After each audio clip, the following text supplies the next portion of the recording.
की बहुत बड़ी खबर आपके सामने है। 28 लोगों के मारे जाने की खबर। सिंधु जल समझौते पर रोक लगा दी गई है एमईए की ओर से। सिंधु वाटर ट्रीटी जो इंडस वाटर ट्रीटी है उसको अभी अबेंस मतलब उसे रोक दिया गया। यानी कि अब वो गया ठंडे बस्ते में। उसका पानी बंद हो गया, इनको पानी की दिक्कत तो हो ही जाएगी। ये एक मुझे लगता बहुत ही मास्टर स्ट्रोक है।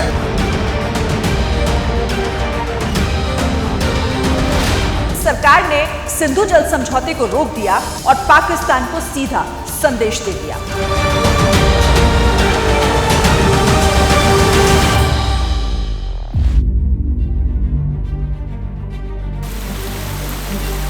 इस वक्त हम सिंधु नदी के किनारे पर खड़े हुए हैं। लेह लद्दाख से बहती हुई इन पहाड़ों के बीच से गुजरती हुई पाकिस्तान में चली जाती है।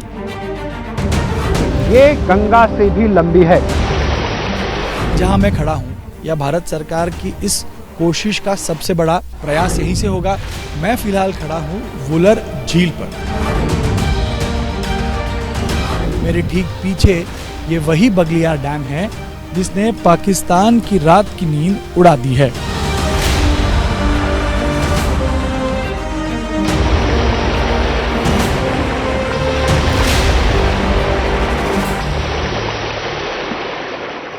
जिस सिंधु नदी ने भारतीय उपमहाद्वीप की प्राचीन सभ्यता को जन्म दिया, जिस सिंधु नदी यानी इंडस रिवर से इंडिया नाम पड़ा, उसी सिंधु नदी का पानी जब से भारत ने पाकिस्तान के लिए बंद किया है, तब से सिंधु नदी सुर्खियों में है। पाकिस्तान से तीन युद्ध हों या उरी बालाकोट हमले, पाकिस्तान की नापाक हरकतों की वजह से कई बार ये मुद्दा उठा, लेकिन 65 साल में पहली बार भारत ने सिंधु जल समझौता रद्द कर दिया है। आखिर क्या है सिंधु नदी के पानी में? क्यों पाकिस्तान को डर है कि सिंधु नदी का पानी नहीं मिला तो वो प्यासा मर जाएगा? क्यों पाकिस्तान को लगता है कि भारत सिंधु नदी का पानी रोक ही नहीं पाएगा? और अगर सिंधु नदी का पानी डाइवर्ट किया गया तो क्या सच में पाकिस्तान प्यासा रह जाएगा? और ये होगा तो आखिर कैसे होगा? जंग के साए में मौसम की गर्मी बता रही है पाकिस्तान की प्यास अभी बढ़ेगी। तब उसे सिंधु नदी का पानी कितना मिलेगा, इसकी पड़ताल हम आज करेंगे। तो अब तक जो आपने नहीं देखा, नहीं सुना, जो आप जानना समझना चाहते हैं, उस सिंधु नदी की कहानी मैं आपको बताने जा रही हूं। कहानी पानी की है, सिंधु नदी की रवानी की है, हिंदुस्तान के दमखम की है। सिंधु नदी में पाकिस्तान के इरादों को बहाने की जो स्क्रिप्ट हिंदुस्तान ने लिखी है, आज उसका एक एक पन्ना आपको दिखाएंगे। एबीपी न्यूज संवाददाता गणेश ठाकुर उन जगहों पर पहुंचे जहां से पाकिस्तान का पानी रोकने का पूरा प्लान तैयार है। इस हमले की साजिश रचने वालों को उनकी कल्पना से भी बड़ी सजा मिलेगी। Any attempt to stop, reduce or divert the flow of water under the Indus Waters Treaty would be responded to with full force. Sindhu हमारा है और सिंधु हमारा रहेगा। या इस दरिया से हमारा पानी बहेगा या उनका खून बहेगा। कि उसने कहा कि पानी नहीं मिलेगा तो खून बहेगा।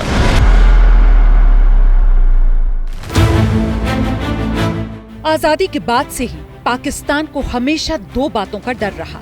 भारत सिंधु पर बांध बनाएगा और युद्ध के दौरान नदी का पानी मोड़ देगा तो सूखा पड़ना तय है। ये खौफ आज तक बरकरार है। उसकी एक वजह है।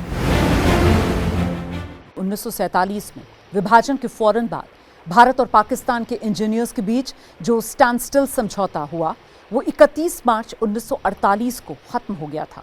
इसी समझौते के तहत सिंधु नदी और उसकी सहायक नहरों का पानी पाकिस्तान को मिलता था। इसी के बाद भारत ने नहरों का पानी रोक दिया, जिससे पाकिस्तान में पंजाब क्षेत्र की करीब 17 लाख एकड़ खेती लायक जमीन पर संकट आ गया था। फिर 48 दिन के बाद पानी सप्लाई दोबारा शुरू हुई।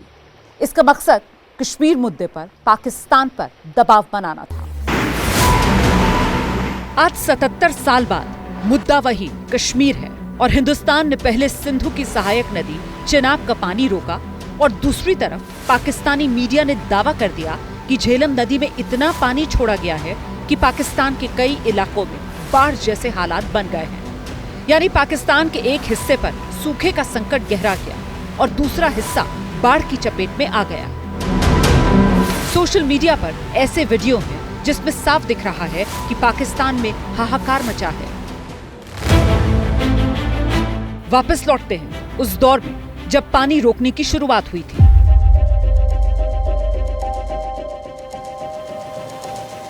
उन्नीस की घटना के तुरंत बाद ही 1951 में उस समय की international bank and development for reconstruction and development यानी अब की वर्ल्ड बैंक की मध्यस्थता से सिंधु नदी के पानी को लेकर पाकिस्तान से समझौता हुआ और करीब 10 साल बाद 1960 में पंडित नेहरू और पाकिस्तान के राष्ट्रपति अयूब खान के बीच कराची में सिंधु जल समझौते पर हस्ताक्षर हुए, जो इंडस वाटर ट्रीटी के नाम से जाना जाता है। नाजुक से नाजुक दौर में भी समझौता बना रहा, लेकिन इस बार पानी जब सिर से ऊपर गया तो हिंदुस्तान ने पानी को ही हथियार बना लिया।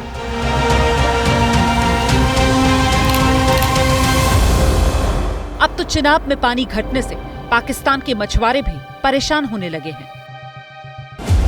सिंधु जल समझौते के होने और टूटने की कहानी के लिए शुरू से करनी होगी शुरुआत, सिंधु के उद्गम से। एशिया की सबसे लंबी नदियों में से एक और दुनिया में लंबाई के मामले में 21वें नंबर पर आने वाली नदी है सिंधु नदी। इसकी लंबाई का अंदाजा आप इससे लगा सकते हैं कि ये गंगा से भी लंबी है। गंगा नदी की लंबाई करीब 2500 किलोमीटर है, लेकिन सिंधु नदी की लंबाई 3100 किलोमीटर है। इसी के पानी के बंटवारे को लेकर भारत और पाकिस्तान में सिंधु जल समझौता हुआ। सिंधु नदी का इलाका 11 लाख किलोमीटर क्षेत्र में फैला हुआ है। पाकिस्तान में 47%, भारत में 39%, चीन में 8% और अफगानिस्तान में 6% है। एक आंकड़े के मुताबिक करीब 30 करोड़ लोग सिंधु नदी के आसपास के इलाकों में रहते हैं। उसी में से एक इलाका है जम्मू कश्मीर की खूबसूरत वादियों में बसा लेह लद्दाख। इसी लद्दाख में चीन से आती है सिंधु नदी। सिंधु नदी जैसे ही चीन से भारत में दाखिल होती है, वैसे ही कई नदियां सिंधु में मिल जाती हैं। सिंधु की शुरुआत होती है चीन के कैलाश पर्वत से, जो भगवान शिव का घर माना जाता है। कैलाश मानसरोवर के पास से उद्गम होने वाली सिंधु में लद्दाख के पास ज़ंस्कार नदी मिल जाती है। लेह से 30 किलोमीटर दूर ये संगम है। केवल ज़ंस्कार ही नहीं, सियाचिन ग्लेशियर से आने वाली लुब्रा नदी, श्योक नदी भी मिल जाती है और सिंधु बड़ी नदी बन जाती है और फिर सीधे पाकिस्तान में चली जाती है। ये बात सच है कि सिंधु नदी नहीं होती तो पाकिस्तान रेगिस्तान होता। सिंधु नदी आती है चीन से। चीन से कैलाश मानसरोवर के पास से ये नदी आती है लेह लद्दाख में, और लेह लद्दाख में आने के बाद यहाँ से ये पाक ऑक्युपाइड कश्मीर में जाती है। फिर गिलगिट से होते हुए पूरा पाकिस्तान का सफर ये नदी तय करती है और फिर सीधे अरब सागर में चली जाती है। पाकिस्तान की लाइफलाइन कही जाने वाली सिंधु नदी पाकिस्तान में जाने के बाद और भी विशाल बन जाती है, क्योंकि यहाँ सिंधु में पंजाब से जाने वाली 5 नदियां मिल जाती हैं: झेलम, चेनाब, रावी, ब्यास और सतलुज। झेलम और रावी चेनाब में और ब्यास नदी सतलुज में मिल जाती है। सतलुज और चेनाब का संगम पाकिस्तान के बहावलपुर में होता है, जिसे पंचनाद कहते हैं, यानी 5 नदियों का संगम। इसके बाद 5 नदियां सिंधु में मिलती हैं। इसके बाद आगे सिंधु अरब सागर में मिल जाती है। यहां तक तो सिंधु और उसकी सहायक नदियों का सफर था। पहाड़ों से निकलने वाली एक धारा सागर में मिलने से पहले कितनी विशाल हो जाती है, यह आपने देख लिया। लेकिन इसके पानी पर जो संग्राम छिड़ा है, उसकी तह तक जाना जरूरी है।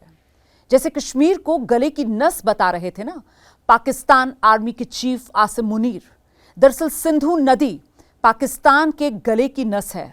10 साल पहले सिंधु नदी के किनारे पहुंचे संवाददाता नीरज राजपूत इसका मतलब समझा रहे हैं।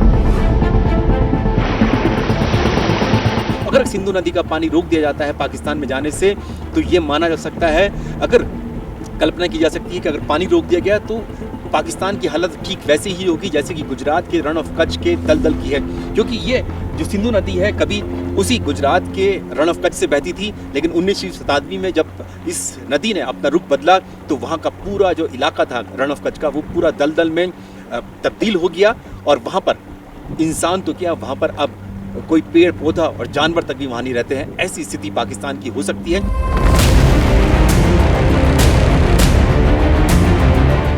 नीरज राजपूत पाकिस्तान के जिस डर को बयां कर रहे थे वो ऐसे ही नहीं है। एक अनुमान के मुताबिक पाकिस्तान की 21 करोड़ से ज्यादा आबादी के पानी की जरूरत सिंधु और उसकी सहायक नदियां ही पूरी करती हैं। कराची, लाहौर, मुल्तान जैसे पाकिस्तान के बड़े शहर पानी के लिए सिंधु और उसकी सहायक नदियों के भरोसे हैं। यही नहीं, पाकिस्तान के तरबेला और मंगला पावर प्रोजेक्ट्स को भी सिंधु नदी के ही पानी का सहारा है। इसका मतलब है कि इधर सिंधु नदी के पानी में कमी आई और उधर पाकिस्तान का बिजली पानी कट सकता है।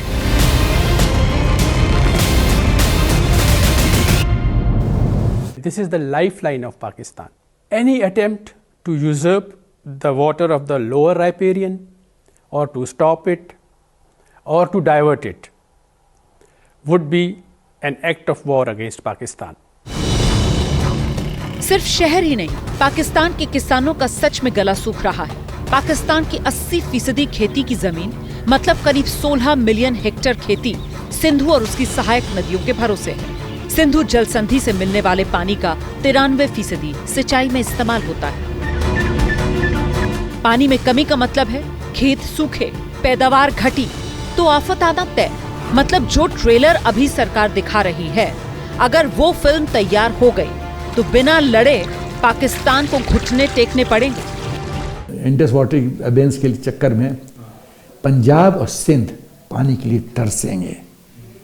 80% इरिगेशन जो है ना पंजाब का इस पानी से होता है। पंजाब का खेती खत्म।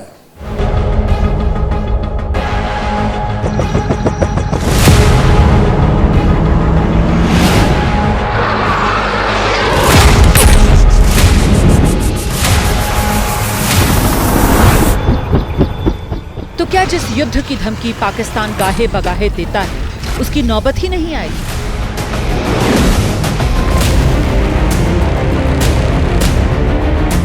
और सिंधु सुदर्शन चक्र से ही सारा काम हो जाएगा। इसे समझने के लिए अब आपको सिंधु जल समझौते को एक बार देखना होगा। इस समझौते के मुताबिक अगले 10 साल तक पाकिस्तान बाकी 3 नदियों का पानी भी इस्तेमाल करता रहा। यानी कि यह समझौता हुआ 1960 में और पाकिस्तान अगले 10 साल तक यानी कि 1970 तक बाकी 3 नदियों का पानी भी इस्तेमाल करता रहा। हालांकि समझौते के मुताबिक भारत के बंटवारे में 3 नदियां आई और पाकिस्तान के बंटवारे में 3 नदियां आई थी। समझौते में दर्ज है रावी, सतलुज और ब्यास के पानी पर भारत का हक होगा, जबकि सिंधु, झेलम, चिनाब को पश्चिमी नदियां बताते हुए पाकिस्तान के लिए तय किया गया। This was a run of the river scheme. Run of the river में जितना पानी आ रहा है वो हमें रिलीज करना है। तो उस जो ट्रीटी के तहत हमें ये इन तीनों का पानी रोक नहीं सकते थे। हमें run of the river scheme में पानी पूरा रिलीज करना ही होता था इनको।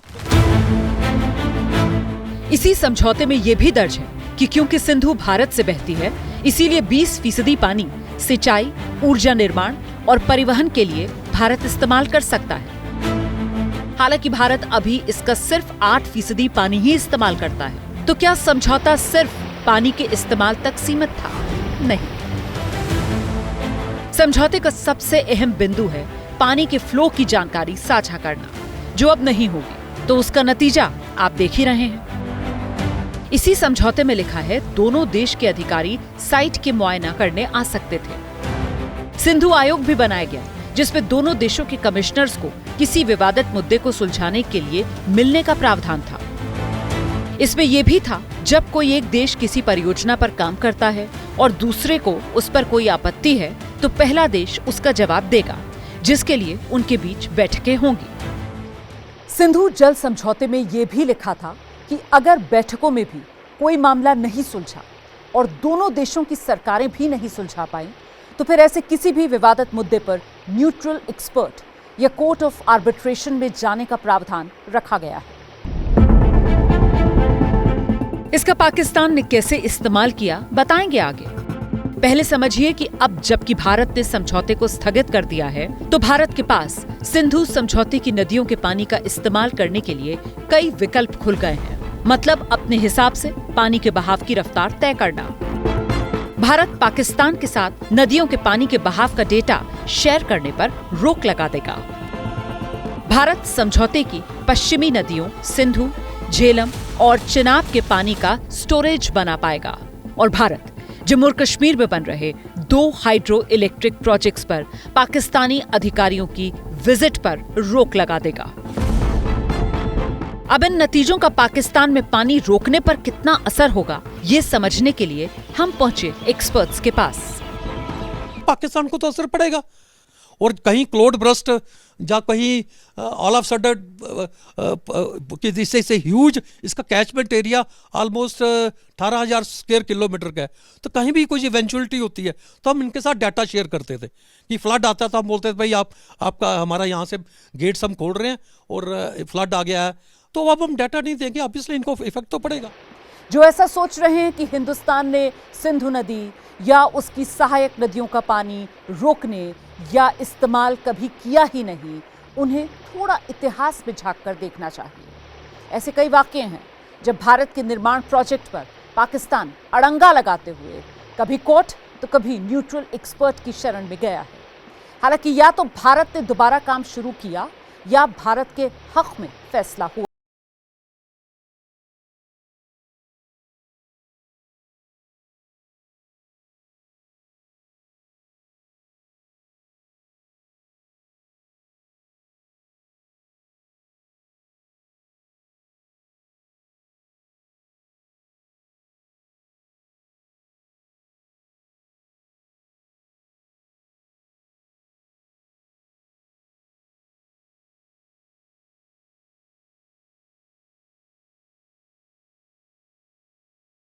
डैम बनाने का निर्णय लिया, उसका काम भी शुरू हुआ, लेकिन उस समय वो काम पूरा नहीं हो सका क्योंकि 1990 में यहाँ पर दहशतगर्दी पीक पर थी, तो उसका असर यहाँ पर हुआ था। 2012 में उमर अब्दुल्ला की सरकार जब यहाँ पर थी, उस उमर अब्दुल्ला की सरकार के समय भी इस डैम को बनाने का काम पूरा न हो सका।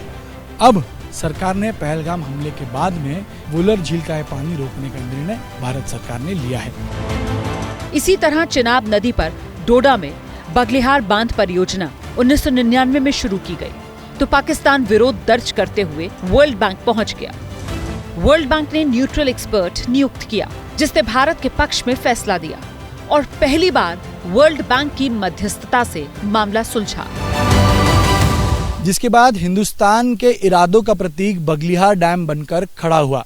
मेरे ठीक पीछे ये वही बगलिहार डैम है जिसने पाकिस्तान की रात की नींद उड़ा दी है। पाकिस्तान के जिस डर की बात हमने आपको बताई थी, उसकी जीती जागती ये तस्वीर है। जम्मू के रामबन से पानी अखनूर होते हुए पाकिस्तान जाता है। यहाँ जो पानी दिख रहा है वो पानी कम हिंदुस्तान का जलस्तर है। कैसे, इसको समझिए। जैसे ही पॉन्डिंग करके हम यहाँ पानी का स्टॉक करेंगे, वैसे ही हमारे पास इतना पानी होगा कि पाकिस्तान के कई इलाके बह सकें।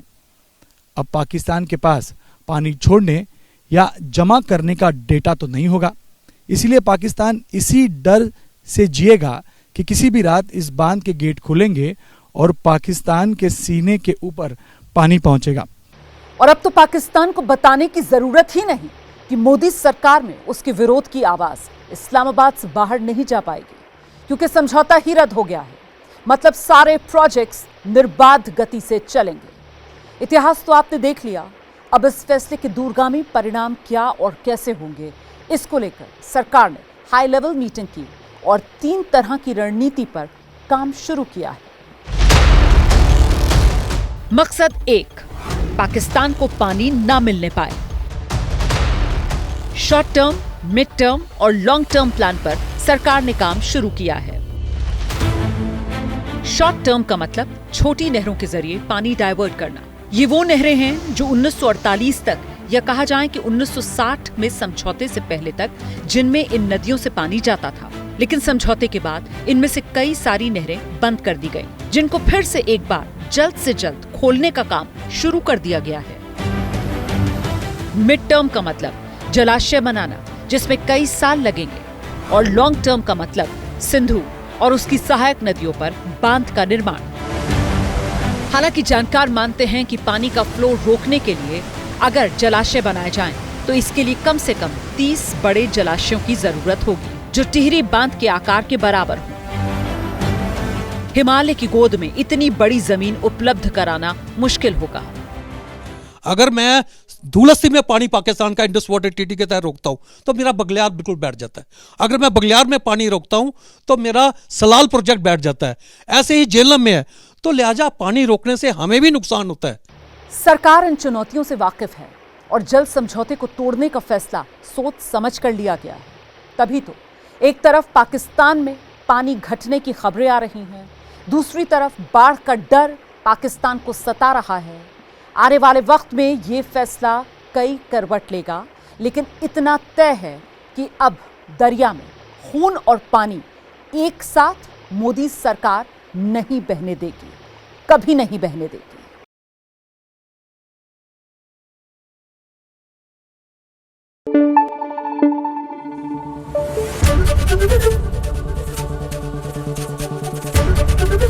एबीपी न्यूज आपको रखे आगे।